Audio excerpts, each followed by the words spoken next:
నమస్తే. నాతో పాటు ఆర్యవైశ్య కార్పొరేషన్ చైర్పర్సన్ కల్వ సుజాత గారు ఉన్నారు. చాలా విషయాలు మాట్లాడేవి ఉన్నాయి, మాట్లాడదాం. నమస్తే సుజాతమ్మ. నమస్తే. నమస్తే. కొండా సురేఖ వ్యాఖ్యలు ఎట్లా చూస్తారు? అంటే తెలిసి అన్నదా లేకపోతే బై మిస్టేక్ లో టంగ్ స్లిప్ అయి అన్నదా? నార్మల్ గా దానికి వక్రీకరించి చూసే కన్నా మీడియా గాని ఫస్ట్ ప్రతిపక్షాలు ఏమన్నా కూడా మీడియా దాన్ని పూర్తిగా చూడాలి. వాళ్ళకి అదే పని కదా, మమ్మల్ని తిట్టే పని వాళ్ళకు ఉంటుంది. డెఫినెట్ గా అదే యాంగిల్ ఆలోచిస్తారు. ఎవరున్నా కూడా ఎక్కడ దొరుకుతారు, అవకాశం ఎక్కడ వస్తుంది, ఏ విధంగా ట్రోల్ చేయాలి, ఏ విధంగా వీడియోల్ని కట్ చేసి మార్ఫింగ్ చేయాలి అనేది అందరికి ఉంటుంది ఆలోచన. అది వాళ్ళ బుద్ధి. వాళ్ళ బుద్ధి ఫస్ట్ నుంచే మనం చూస్తున్నాం. నాకే అప్పుడు సోనియా గాంధీ తెలంగాణలో కాంగ్రెస్ గవర్నమెంట్ వచ్చినాక ఉచిత కరెంట్ ఇయ్యొద్దన్నది అని నా మీదే ట్రోల్ చేశారు. రేవంత్ రెడ్డి గారు మూడు గంటలు ఒక ఎకరానికి 3 గంటల సమయం అయితే సరిపోతుందంటే అవి చూసినావు. రేవంత్ రెడ్డి 3 గంటలే కరెంట్ ఇవ్వమన్నాడు. కాంగ్రెస్ వచ్చిందంటే తెలంగాణలో కరెంటు ఇయ్యరు ఉచితంగా రైతులకి అని బ్లేమ్ చేశారు. ఒక్క ఎకరాకి 3 గంటలు అయితే తడుస్తుంది భూమి అంటే 3 గంటలు సరిపోతుంది అన్న మాటని తీసుకొని వచ్చి రాష్ట్రంలో మొత్తం చేయనంత వ్యవహారం చేశారు. ఇక లైక్ వాళ్ళ మాటలు ఎట్లుంటాయి అంటే ఇక గలీజ్ మాటలు చెప్పొద్దు నేను, కానీ అట్లుంటాయి. సరే, ఇప్పుడు ఆమె మాట్లాడింది మొత్తం లోపల వర్షను గత పాలకులు చేసినటువంటి మంత్రులు చేసినటువంటి దాని గురించి తను చెప్తే, ఇప్పుడు ఎవరన్నా ఒక తోటి మంత్రులు తీసుకుంటారు నేను తీసుకోను అనే చెప్పే మూర్ఖులు ఎవరన్నా ఉంటారా? ఎంత గలీజోళ్ళు ఉండని, ఎంత మంచోళ్ళు ఉండని నేను తీసుకుంటారా అని చెప్తారు ఎవడన్నా? నేను తీసుకుంటలేను వాళ్ళు తీసుకో.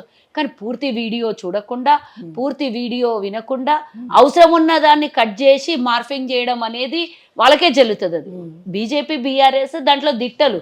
ఎందుకంటే 200 మందిని పెట్టుకొని దుబాయ్లో నడిపిస్తున్నారు.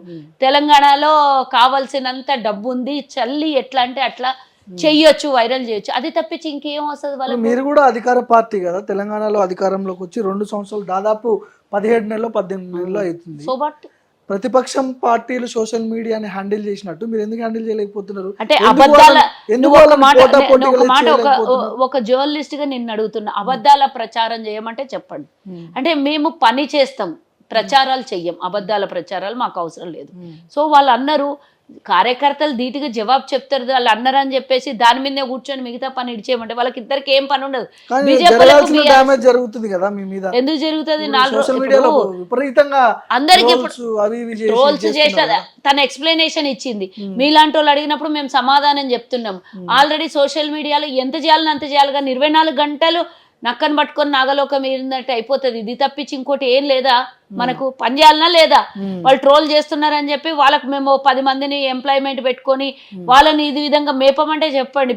వ్యవస్థని మానేసి, ప్రజాపాలన మానేసి వాళ్ళు ట్రోల్ చేస్తుంటే దానికి వ్యతిరేకంగా, దానికి విరుగుడుగా కేవలం సోషల్ మీడియానే నడిపిమంటే దాన్నే నడిపిస్తాం. వాళ్ళు దాంట్లోనే బతికిరు. బీజేపీ కానీ బీఆర్ఎస్ అని కానీ దాంట్లోనే బతికిరు. కానీ కాంగ్రెస్ ఏమో ప్రజల కోసం బతుకుతున్నది. మాకు వాళ్ళకి తేడా ఉన్నది. ఒక్కసారి జవాబిస్తాం 24 గంటలు అన్నమాట పబ్లిక్ ఎవరు అనలేదు. ఆ మాట పబ్లిక్ ని నమ్మించడంలో వాళ్ళు సక్సెస్ అవుతున్నారు కదా. ఏం లేదు సక్సెస్ అని మనం మీడియాలో మాట్లాడిందంత పబ్లిక్ నమ్మిండ్రు, సక్సెస్ అయినరు అని ఎట్లా అనుకుంటాం? బీఆర్ఎస్ వాళ్ళు సక్సెస్ అయ్యారు కదా. అదే వాళ్ళు ట్రోల్ చేసి మీడియాలో హైప్ చేసుకున్నంత మాత్రాన వాళ్ళు సక్సెస్ అయినరు అని ఎంతవరకు అనుకుంటాము? వాళ్ళు సక్సెస్ ఉట్టిగా మీడియాని నడిపించినంత మాత్రాన, సోషల్ మీడియాని నడిపించినంత మాత్రాన సక్సెస్ అయిపోతారా? సమయం అంటూ వస్తుంది. ప్రతిపక్షాల్లో ఉన్నప్పుడే వాళ్ళని ధీటుగా సమాధానం చెప్పినాం, గెలిచినాం, అధికారంలోకి వచ్చినాం. ఇప్పుడు ప్రభుత్వంలో ఉన్నాం, ప్రజలు ఒక బాధ్యత ఇచ్చిండ్రు. బాధ్యతను పక్కకు పెట్టేసి వాళ్ళ అన్నమాట ప్రతిదానికి 24 గంటలు సోషల్ మీడియానే బతకాలంటే కాదు. ఒక్కసారి సమాధానం చెప్తాము, ఇంకో మనిషికో మాట కుక్కకో దెబ్బ అన్నట్ల. ఇక వాళ్ళకి ఒక్క మాట చెప్తే అర్థం కాకపోతే ఇక లాస్ట్కి ఓ రోజు వచ్చి బయటకు వచ్చి దెబ్బలు తినే పరిస్థితికి వస్తుంది. తెలంగాణలో అందాల పోటీలపై కూడా విమర్శలు చేస్తున్నారు. దాని వల్ల వచ్చింది ఏంది, తెలంగాణ ప్రజలకు ఒరిగింది ఏంది, ఏం విమర్శలు చేస్తున్నారో దానికి ఆన్సర్ చెప్తాను. గత 1 నెల నుంచి ఆన్సర్ 200 కోట్లు ఎందుకు ఖర్చు పెట్టారని మాట్లాడుతున్నారు. 200 కోట్లు ప్రభుత్వ పరంగా 10 నుంచి 20 కోట్ల వరకు ఖర్చు అయితే అని రేవంత్ రెడ్డి గారు అఫీషియల్ గా వేదికల మీదనే చెప్పాను.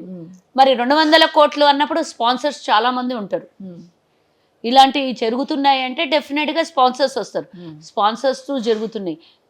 ఏం వరగలేదు, ఏం జరగలేదు అని అంటే ఇప్పుడే పుట్టి, ఇప్పుడే బిడ్డ పెద్దగా అయిపోయి, ఇప్పుడే నడిచేసి అన్ని జరిగిపోతాయా?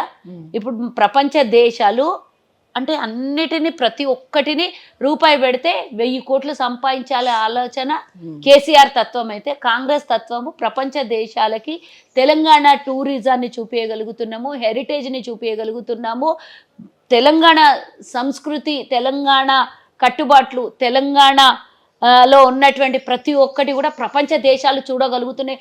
ఇది ఒక టూరిజంకి, డెవలప్మెంట్కి ప్రమోషన్ కదా. మీరు అనవసరంగా ఒక 10 రూపాయల పని చేస్తే 10,000 యాడ్లు ఇచ్చుకున్నారు. మీరు 10 రూపాయల పని చేస్తే 10,000 యాడ్లు ఇచ్చుకున్నారు. ఈరోజు ప్రపంచ సుందరీమణులందరూ వచ్చి హైదరాబాదులో ఈ పోటీ జరుగుతుంటే వాళ్ళను కేవలం అక్కడ పోటీలో పాల్గొని రండి, మేము ఇదిగో 100 కోట్లు ఖర్చు పెడుతున్నాము, మీ పని మీరు చేసుకోండి వెళ్ళిపోండి అని కాదు. తెలంగాణలో ఉన్నటువంటి ప్రతి ఒక్క హెరిటేజ్ దగ్గర తీసుకెళ్ళి వాళ్ళని మన అన్నీ చూపిస్తున్నాం వాళ్ళకు. దాంతోపాటు మీడియా వస్తుంది. ఆ మీడియాలో తెలంగాణకి రామప్ప గుడి కానీ, భద్రకాళి దేవాలయం కానీ, యాదగిరి గుట్ట కానీ, పోచంపల్లి చీరలు లంగావోణీలు వేసుకొని మన చేనేత పరిశ్రమని వాళ్ళు ఈరోజు ప్రమోట్ చేయడం కేవలం. మీరు గతంలో బ్రాండ్ అంబాసిడర్గా ఆమెను పెట్టుకున్నారు కదా, నాగ చైతన్య వైఫ్ మాజీ సమంతని పెట్టుకున్నారు. ఆమెకి ఎన్ని 100 కోట్లు ఇచ్చిండ్రు అని గతంలో ఒక వినికిడి. మరి మీరు కేవలం మన భారతదేశ మహిళ, మన తెలంగాణ సినిమాలలో ఆమెకు డబ్బులు పెట్టి కొనేటోళ్ళం మనము. ఆమె బ్రాండ్ అంబాసిడర్. ఒక చేనేత పరిశ్రమనో చేనేత చీరనో ఆమెకేం తెలియదు, అయినా కానీ ఆమెకు బ్రాండ్ అంబాసిడర్గా పెట్టారు. ఆమె బ్రాండ్ అంబాసిడర్గా ఉంటే 100 కోట్లు ఇచ్చిండ్రు అనేది అప్పుడు ఉన్నటువంటి వినికిడి. మరి ఈరోజు మీరు 200 కోట్లు ఖర్చు పెడుతున్నారు అంటే ఒక్క నిమిషం కోసము 109 దేశాల సుందరీమణులు ఆ పోచమ్మపల్లి వస్త్రాన్ని ధరించి ఈరోజు ప్రపంచ దేశాలకు చూపించారు. మీరు ఆమె ఒక్క brand ambassador, Telangana brand ambassador ఉండడానికి 100 కోట్లు మీరు ఖర్చు పెడితే ప్రపంచం చూడడానికి మీరు 200 కోట్లు ఖర్చు పెట్టిరంటే ఏది ఎక్కువనో ఏది తక్కువనో మీరే చెప్పాలి. మన చేనేత కార్మికులకు మరి వాళ్ళకి ఎంకరేజ్ చేయడం కోసమో, వాళ్ళ పరిశ్రమల్ని ప్రపంచ దేశాలకు చూపించడం కోసమో మేము ఒక ప్రమోషన్ అయితే చేసినాం కదా. ఇది తప్పంటారా? అన్ని చోటికి తీసుకెళ్తున్నాం. నిన్న తెలంగాణ సాంప్రదాయాలు, కట్టుబాట్లు, తెలంగాణ సంస్కృతి మనం భారతదేశాన్ని ప్రపంచాన్ని చూపిస్తున్నాం. సరే, కానీ తెలంగాణ ఆడబిడ్డలతో అందగత్తెల కాళ్ళు గడిగించడం, నువ్వు చూసావా? వాళ్ళు ఎవరన్నా మాట్లాడి నువ్వు చూసినవా? నీ లైవ్ లో 32 మంది రామప్ప దేవాలయానికి, వరంగల్ దగ్గర ఉన్నటువంటి దేవాలయానికి వెళ్ళినప్పుడు జరిగినటువంటి సంఘటన వాళ్ళకి ఏది దొరుకుతుంది నేను చెప్తా. నాది వీడియో కూడా నిన్న చూసి ఉంటావు, ఎక్స్ప్లెనేషన్ సీతక్క గారిది చూసి ఉంటావు, అన్ని చూసి ఉంటావు. నువ్వు మళ్ళీ అడుగుతున్నావు మీ మీడియాకి తెలియడం కోసం. నేను చెప్తున్నా మహిళా మంత్రులతో దానికి చెప్తా, అన్ని చెప్తా. ఆన్సర్లు నా దగ్గర ఉంటాయి కదా. మీరు క్వశ్చన్ వేస్తే ఆన్సర్ నాకు చెప్పే అవకాశం ఇవ్వాలి. 32 మందికి కాలు గడగడం మీరు చూసిండ్రా? అధికారికంగా ప్రభుత్వం 32 మందికి కాలు గడగడం అని చెంబులో నీళ్ళిచ్చి టవల్ ఇచ్చి వాళ్ళకు తూడ్చినటువంటి 32 మందికి తూడ్చినటువంటి సంఘటనని వీడియో ద్వారా నాకు చూపించు. మీరు ఏమంటే నేను అది చెప్తాను. వినాలి అంటే అధికారికంగా ప్రభుత్వం చేస్తే 32 మందికి చేయాలి. 31 మంది వాళ్ళ కాళ్ళు వాళ్ళు గడుక్కొని ఒక్కొలకు తను ఏం చేయాలనో తెలియకపోతే అటు ఇటు దిక్కులు చూస్తుంటే తను నీళ్లు పోసి టవల్ పెట్టి తుడవడం. అది కూడా వాళ్ళు ఎవరు? ఈవెంట్ మేనేజ్ వాళ్ళకు వాళ్ళ భాష అర్థం కాకనో, వాళ్ళకు అర్థం కాకనో, వాళ్ళు కొంచెం తటపడాయిస్తుంటే అర్థం కాకుంటే తను సహాయం చేసినా అని ఎక్స్ప్లెనేషన్ కూడా ఇవ్వడం జరిగింది. సో దాన్ని ఒక్కరు ఎవరో చేస్తే మన తెలంగాణ సంస్కృతి, మన భారతదేశ సంస్కృతి, సోషల్ వాళ్ళు ప్రెస్ మీట్లు పెట్టి ఆడపడుచుల కాళ్ళు ఎవరు గడగరంట. ఇంకా ముందుకెళ్ళి మునుగోడు నాయకురాలు ఏం చెప్తుందంటే ఆడవాళ్ళకంట కాలు గడే సంస్కారం, మహిళలు కాలు గడిగే సంస్కారం లేదంట. కానీ నేను ఒక తెలుగింటి ఆడపడుచుగా నేను చెప్తున్నా, మన ఇంటికి వస్తే ఎవరైనా పసుపు బొట్టు ఇచ్చి కాళ్ళకు మనం పసుపు పెడతామా లేదా? మనం ఆడవాళ్ళు అసలు కాళే ముట్టరు అని చెప్పినటువంటి సెవెంత్కి నా మెసేజ్ ఇది. అంటే మనం ఇంటికి వస్తే, మనం ఇంట్లో వ్రతాలు పూజలు చేసుకుంటే, మన ఇంటికి వచ్చినటువంటి ముత్తైదకు, చిన్నపిల్లలకి, ఆడపిల్లలకి అందరికీ కూడా పసుపు రాస్తాం, పారాణి పెడతాము, పసుపు బొట్టిస్తాం. అదైతే మన సంస్కృతి. కానీ ఆడవాళ్ళే పెడతారు పసుపు. తన ఆడవాళ్ళు కాలే ముట్టరు అని చెప్పారు. అదొక ఎక్స్ప్లెనేషన్. రెండవది సబితమ్మ మాట్లాడుతున్నది, సబితమ్మనే మాట్లాడాలి ఇట్లాంటి మాటలు, ఇంకెవరు మాట్లాడదు. వాళ్ళు చేసినటువంటి అవమానాలు, తెలంగాణ మహిళలకు చేసినటువంటి అవమానాల కింద వీళ్ళు ఏదో కొండను దొవ్వి ఎలకను పట్టాలి అనే ప్రయత్నం చేసినటువంటి దాన్ని నేను సబితమ్మ ఇంకితానికే వదిలేసిన. తెలంగాణ ఆడబిడ్డలకి ఆగండి, సారీ చెప్పాలి, రేవంత్ రెడ్డి సారీ చెప్పాలి, ఆడబిడ్డల్ని అవమానించారు, ఎవరెవరికి చెప్పాలో సారీ అన్ని చెప్తా. నేను చెప్తున్నా కదా, ఎవరికి సారీ చెప్పాలనో నేను మీ మీడియా ఛానల్ ద్వారా అడుగుతా. సునీతకు అడుగుతున్నా నేను, గొంగడి సునీతకు అడుగుతున్నా. గతంలో నువ్వు ప్రభుత్వంలో ఉండంగా గొర్రెల పంపిణీ, గొర్రెల కొనుగోలు కోసము ప్రభుత్వం ద్వారా ఇవ్వడం కోసం ఒక చిన్న ఎగ్జాంపుల్ చెప్తా, వాళ్ళు చేసే అరాచకాలు. రెండవ విడతగా ఇవ్వాల్సినటువంటి గొర్రెల గురించి ఆయన ప్రశ్నిస్తే ఆయనని ఎలగొట్టండి ఇంటి నుంచి, ఆయనకి ఇయ్యొద్దు, గొర్రెలు ఇయ్యొద్దు అని తిట్టి, అసలు నీ ఇంటి నుంచి అయితే తెచ్చిస్తలేవు కదా, ప్రశ్నించే అధికారం ఎవరికి లేకుండా ఉండదు కదా. ఇప్పుడు మీరు అడుగుతున్నారు, ఈ ప్రశ్నకు నేను సమాధానం పక్కా చెప్పాలి కాబట్టి నేను చెప్తున్నా. మీరు నన్ను అడగడానికి అని మిమ్మల్ని నేను తిట్టి పంపించలేదు కదా. సో ఆమె సంస్కారం ఏంటంటే, ప్రజలు ఏదైతే యాదవులు గొర్రెలు మేపుకుంటారో వాళ్ళని అవమానించి సభలో నుంచి తిట్టి పంపించినటువంటి ఘనత. నేను 1-2 వీడియోలు చూసిన, అన్ని చూడలేదు. ఆమె చేసిన అరాచకాలు చాలా ఉన్నాయి, నేను చెప్పుకుంటూ పోతే యాదగిరి గుట్టలో సత్యవతి రాథోడ్, సునీత లక్ష్మారెడ్డి, కోవలక్ష్మి, సబితా రెడ్డి,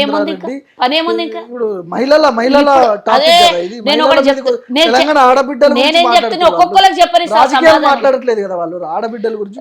నేనంటున్నా సత్యవతి రాథోడిని ఒక్కసారి పాత జ్ఞాపకాలు చేసుకోమంటున్నా.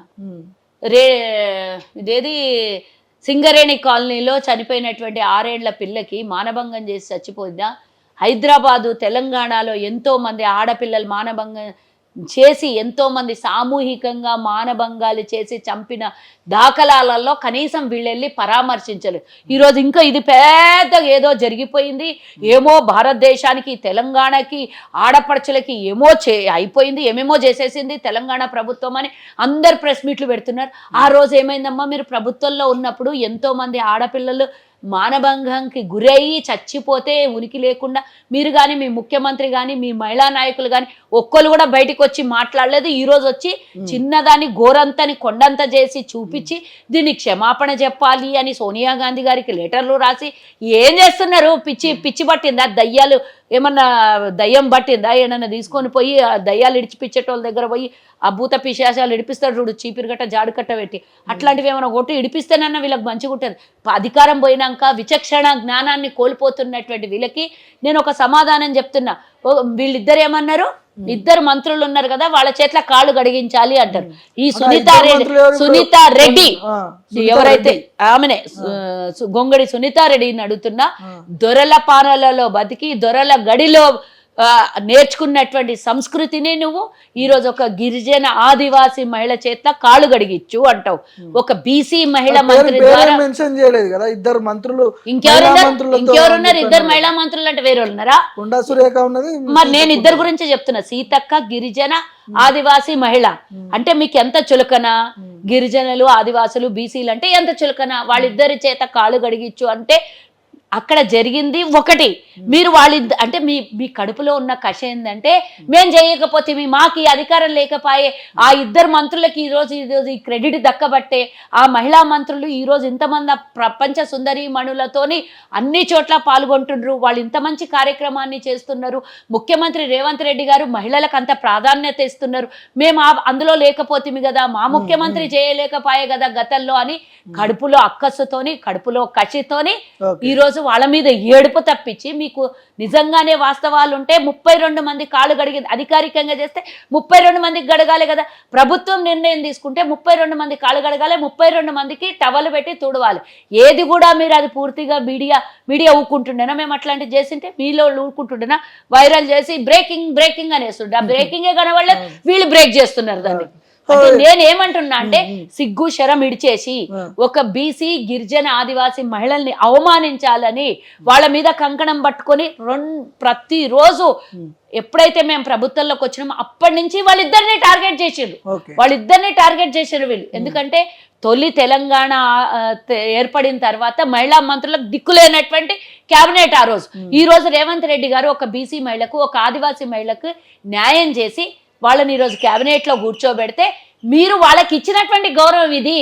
మీరు వాళ్ళని చూసి తట్టుకోలేని పరిస్థితులలో వాళ్ళని అవమానిస్తున్నారు అనడానికి ఇంతకన్నా పెద్ద ఓకే, ఇదంతా సాక్షి పక్కన పెడదాం. పెట్టు. త్వరలో ముఖ్యమంత్రి రేవంత్ రెడ్డి సీటు మారబోతుంది, అంటే సీఎం మార్పు ఎవరది అని అన్నారు చెప్పి నీకు? అంటున్నారు. ఎవరన్నారు? మీరు నమస్తే తెలంగాణ పేపర్ చూస్తారా? నమస్తే తెలంగాణ గుమాస్తగిరి చేయడం తప్పించి ఇంకోటి ఏమన్నా చూస్తారా? ఎప్పుడైనా చూసిరా? ఆ పేపర్ చూసి చదవాలే కూడా, అట్లాంటి దరిద్రం పేపర్ మా మీద ఏమైనా నెగిటివ్ పుట్టిస్తున్నారని.